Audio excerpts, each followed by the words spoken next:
होश में आओ, होश में आओ, होश में आओ, केंद्र सरकार होश में आओ, होश में आओ। ओपीएस हमें भी चाहिए। ओपीएस पाँव के अंदर छाले हैं लेकिन जज्बात कम नहीं है।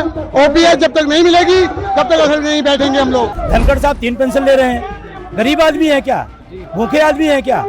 इसी टैक्स, जनता के टैक्स पैसे 3 पेंशन उनको दे रहे हैं। सरकार सो रही थी, सरकार को मार मार के जगाना पड़ा और मारने वाला कोई और नहीं है, एनएमओपीएस है। हम सब की डिमांड है पुरानी पेंशन। अगर इस देश का राजनेता 4-4 पेंशन ले सकता है तो देश का कर्मचारी भी एक पेंशन का हकदार है। कर्मचारियों को बदनाम करने के लिए, उनको गुमराह करने के लिए यूपीएस लागू किया। कि रहे याद इतना सताने के साथ साथ और हम भी बदल रहे हैं जमाने के साथ साथ। आज जो धरना हो रहा है और ये विशाल धरना जो सरकार की कानों पे जूं नहीं रेंग रही है उसको गूंजाने के लिए दोबारा से किया जा रहा है, इसके बारे में आप क्या कहना चाहें? देखिए, हम सब की डिमांड है पुरानी पेंशन। अगर इस देश का राजनेता 4-4 पेंशन ले सकता है तो देश का कर्मचारी भी एक पेंशन का हकदार है। और जो नेताओं को पेंशन मिलती है वो कोई अमेरिका विश्व बैंक के पैसे नहीं मिलती। हम ही टैक्स पेयर हैं, टैक्स के पैसे से वो पेंशन 4 लेते हैं। उसी टैक्स के हम ये भी पेंशन मांग रहे हैं। धनखड़ साहब 3 पेंशन ले रहे हैं। गरीब आदमी है क्या, भूखे आदमी है क्या? इसी टैक्स, जनता के टैक्स पैसे 3 पेंशन उनको दे रहे हैं और देश के अर्धसैनिक बलों को 1 पेंशन क्यों नहीं? ये दुर्भाग्यपूर्ण है। हम सरकार से मांग करते पुरानी पेंशन बहाल करें। सर, कितने लोग अभी इससे कितने लोग इससे जो है प्रताड़ित हैं? किन लोगों की ये कटी हुई है? 1 करोड़ से ज्यादा एनपीएस कर्मचारी है इस देश का। वो सब एनपीएस पीड़ित है। यूपीएस सरकार लाई, उसको 57% लोगों ने नकार दिया है। सरकार के पास मैसेज है, नैतिक हार हुई है, उनको ओपीएस मान लेना चाहिए। और हम जब तक पुरानी पेंशन बहाल हो तब तक इस लड़ाई को लड़ेंगे। और माननीय प्रधानमंत्री से मैं कहना, आप पेंशन के हकदार हैं, देश का सैनिक बल भी पेंशन का हकदार है। ये धरना अगर नहीं सुनी जाती है तो आगे क्या रूप लेगा? पिछली बार भी यही सवाल पूछा गया था 23 में जब रामलीला मैदान पहुंचे थे। सरकार नहीं सुन रही है, नहीं सुनेगी, आप क्या करेंगी? लेकिन थोड़े दिन में हमें ये देखने को मिला एनपीएस से यूपीएस सुधार हुआ। आज हम जंतर मंतर पे ये प्रदर्शन कर रहे हैं। ये आवाज भी सरकार तक जाएगी और सरकार आने वाले दिनों में यूपीएस से ओपीएस बहाली की तरफ अपना कदम बढ़ाएगी। वहीं सर, अगर हम इसकी बात करें, ये लंबे समय से चलता हुआ आ रहा है, आज इतने सालों का वक्त हो चुका है। क्या लगता है क्या वजह रही है जो अभी तक नकारा जा रहा है? सरकार सो रही थी, सरकार को मार मार के जगाना पड़ा और मारने वाला कोई और नहीं है, एनएमओपीएस है। एनएमओपीएस ने जिस तरह से पिछले 15 सालों में जो संघर्ष किया है उसकी वजह से कश्मीर से कन्याकुमारी तक, कटक से लेकर अटक तक 1 करोड़ से ऊपर शिक्षक एवं कर्मचारी एक हुए हैं और एक ही नारा के साथ चल रहे हैं पुरानी पेंशन बहाली।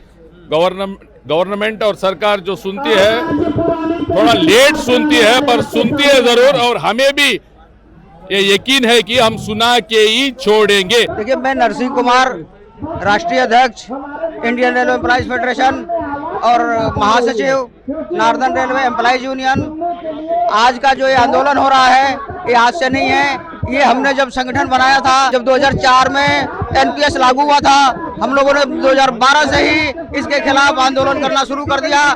इसके बाद 2018 में जो रामलीला मैदान में आंदोलन हुआ, उसके बाद फिर उसमें काफी सुधार हुआ। एनपीएस में कर्मचारियों को बदनाम करने के लिए, उनको गुमराह करने के लिए यूपीएस लागू किया। लेकिन ये किसी भी कीमत पर यूपीएस जो है कि लागू जो हुआ है कर्मचारियों को मंजूर नहीं है, ना एनपीएस न यूपीएस। हम लोग हमेशा जो है कि ओपीएस के लिए आंदोलन करते रहेंगे और इसके लिए हमेशा जो है कि ये हमारा आंदोलन जारी रहेगा जब तक जो कि ओपीएस बहाल नहीं हो जाती है। मेरठ से पैदल चल कर आए हैं। 23 तारीख को चले थे सुबह 10 बजे और आज पहुंचे हैं सुबह। पाँव के अंदर छाले हैं लेकिन जज्बात कम नहीं है। ओपीएस जब तक नहीं मिलेगी तब तक असल नहीं बैठेंगे हम लोग।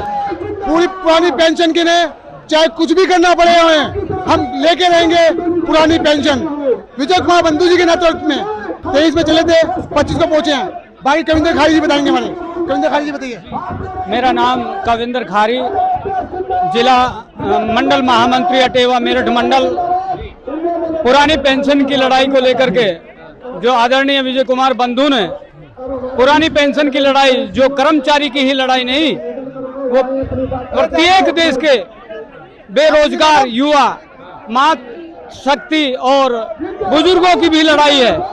क्योंकि पुरानी पेंशन के बिना बुढ़ापे में एक चादर, पुरानी पेंशन जो है एक चादर का काम करती है, आदमी के मान सम्मान को और उसके स्वाभिमान को बचाने का कार्य करती है।